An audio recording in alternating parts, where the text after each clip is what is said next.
One of our basic freedoms is the right to keep and to bear arms. It is under fire tonight. An Army reservist was convicted in federal court of, quote, transferring a machine gun, end quote, after his 20-year-old AR-15 rifle malfunctioned on a shooting range. That malfunction caused the rifle to fire multiple rounds with one pull of the trigger. Now the husband and father of three is a convicted felon, and he's facing prison. Bill Tucker has our report.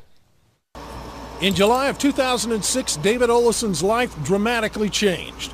A raid under the command of the Bureau of Alcohol, Tobacco, Firearms, and Explosives was carried out on his home in Berlin, Wisconsin by the local police, the Sheriff's Department, and the ATF. They used tools to pry, hydraulic tools to pry apart the door frame, kick the door in.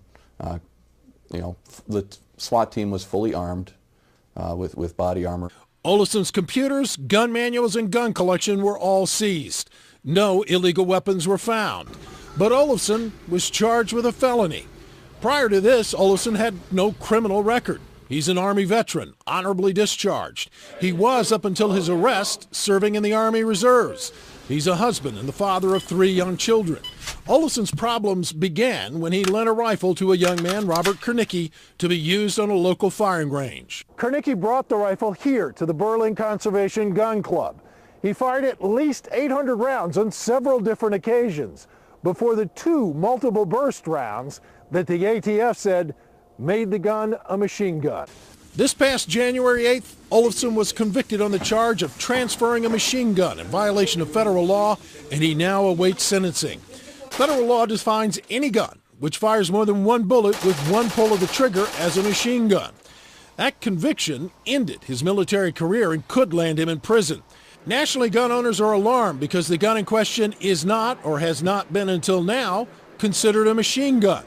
It is an AR-15 semi-automatic rifle.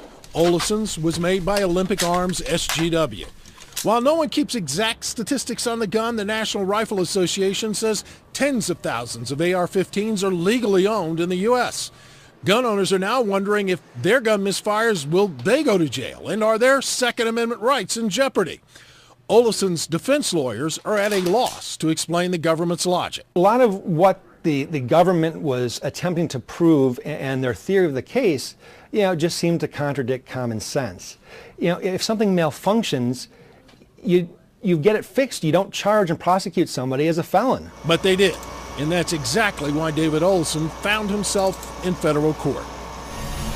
Now, we can't tell you why the government brought its full weight to bear on a man living in a town of 5,500 people in the middle of Wisconsin. We asked for an explanation, but the U.S. Attorney in Milwaukee declined to comment because Olison is awaiting sentencing. Tomorrow, Lou, we'll take a look at some of the inconsistencies in the government's case against Olison. This is a remarkable story, a disturbing story. I don't think that anyone, well, I've got to say straight up to ATF, right. I've got the greatest respect for the work that all of you do.